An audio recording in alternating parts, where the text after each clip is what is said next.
right, so these are going to be some warm-up moves and mobility for your deadlift movements, prepping the body, and then we're going to go into your stability work. So this is what you're going to do for warm-up. I want you to just get your blood flowing a little bit, nothing insane. Maybe like a 400-meter row works really well because it'll get your full body. And then we're going to go into some mobility stuff for the legs.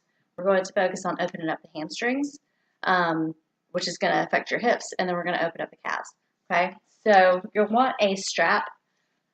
I prefer something that's not stretchy, but just kind of use what you got. So we're going to take that strap, we're going to lay it on the floor, and we're going to be hitting 3 different directions. So one's going to be an internal rotation. So you're going to place that strap on the bottom of your foot, bring it on the inside of the leg, and pull it around the outside. You'll see how that turns my foot and my whole leg in. So it's internally rotating it in the hip socket. Okay. Then you're going to keep a hold of that strap. I want you to go all the way to the floor and then pull it back up. To the floor, pull it back up. Keep your belly nice and tight. I don't want any arching in your low back. So if you need to bring this opposite leg up, you can bend the knee. We're going to take that foot to the floor, bring it up. Again, twisting that to where your toes are pointing inward. Okay? Getting a nice stretch out of that and releasing it back. These are nice and quick. So you're going to hit 10, and then we're going to externally rotate. So you're going to take that same strap, wrap it around the outside of the leg. So now the toes are pointing out. Same thing. You're going to go down to the floor and bring it back up. To the floor, bring it back up. You'll notice as you start cycling through these that you're going to get a lot more stretch with each movement, okay? So you hit about 10 of those. Then we're going to bring it straight on. So you're going to go straight to the floor and straight up. Work with your mobility, your flexibility, and this will improve as you keep going, okay?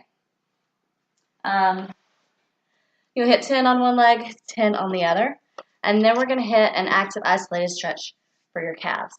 So you'll go to the wall or the rig or wherever you're at, and we're going to start working on your calves. So you'll place the ball of the foot up onto the wall as high as you can comfortably get it, depending on how mobile your calves are. And you're going to press in, hug towards the wall, get that stretch, but you're only going to hang out here for 1 second to 2 seconds, and then you'll rock back out. So with this first one, let's make sure that quad stays really nice and tight, and we don't bend that knee. So you'll come in and out, in and out, in and out. Let's make sure those toes are facing straight up and not out to the side or not super internally rotated, okay? Then after you finish those, you're going to go into hitting more of that soleus muscle, so where that Achilles tendon is. You're going to feel this a lot more intensely there. You're just going to bend the knee now. Bend that knee into the wall, straighten the leg. Bend the knee, straighten the leg. Bend the knee, straighten the leg. All right? So you're going to do that on both sides. Next up, we're going to stretch out your psoas. So your psoas is your main hip flexor muscle. It actually attaches in your lower lumbar spine, wraps around inside the pelvis, and it's actually the one that's most responsible for flexing of the hip. Okay? So a lot of times when it's tight, your glutes don't fire properly, and it causes a whole lot of other issues. So we're going to stretch that out. We're going to hit 2 times, 30 seconds. Setup on this is key because it's not just stretching out the TFL or the quad. We actually want to hit that psoas, which is really deep in the stomach. Okay, so we're going to turn that foot in, toe facing in, bring one leg out in front, and we're going to tuck the pelvis under. Notice this isn't pressing out through the knee. We're actually tucking that pelvis under and then taking that same arm as the knee that's on the floor and bringing it down or out and across the body. Okay? Let me show you from out here. And you're going to get in that lunge position. Shoulders over the hips, over the knee. Point that big toe in. Tilt the pelvis under. Then bring that arm up and over. So if you get to a point where this isn't enough, you should feel this really deep into your stomach and across the top of the front of your hip. If you get to where that's not enough, you can always take that shoulder back as well. That'll make it a little bit more intense. All right? So you're going to hit that for 30 seconds, both sides, and you're going to do that twice. Next, we're going to work on making sure that the glute med fires and that we're working on your stability through your ankles. So it kind of integrates it all together from the ankle up towards the hip. So we're going to hit 20 alternating single leg squats. So you're going to probably be a little wobbly at first, and I only want you to go down as far as you are comfortable with, okay? We're going to pick that one leg up. We're not keeping it behind us. We want it just in line with the rest of our body, okay? That chest stays nice and tall.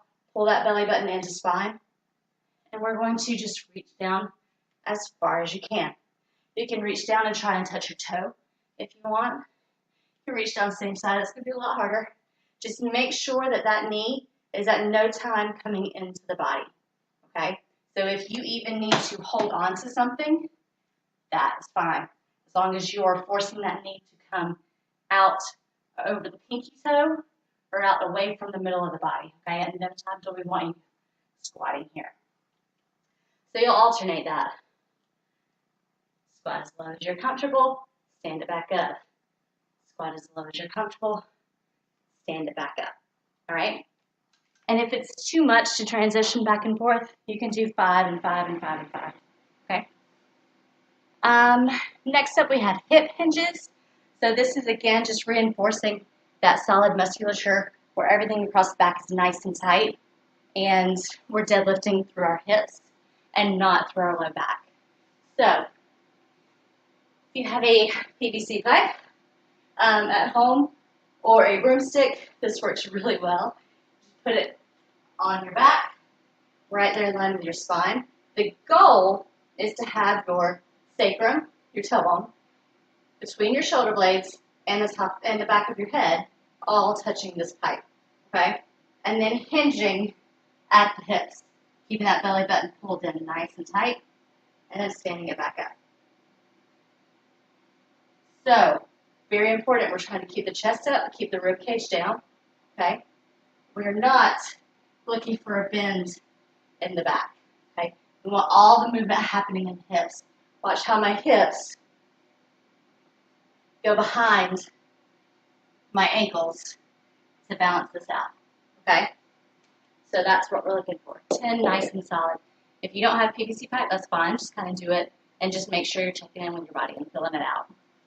Then you'll have bootstrappers, just kind of putting it all together. So you can hinge forward at those hips, come down into as low a squat as you can comfortably come into, and stand it back up. Come down, squat. If you want to go reverse, that also works. I want that hip going back, bending at the knees, and coming up. Always fighting that chest up, but keeping those ribs down too. All right? So you'll have all of those. That'll get you really nice and warm, just through the hips, get everything loosened up so that you can now go through that whole core, which is from here to here, and get all of that working properly in the lumbopelvic hip complex. All right?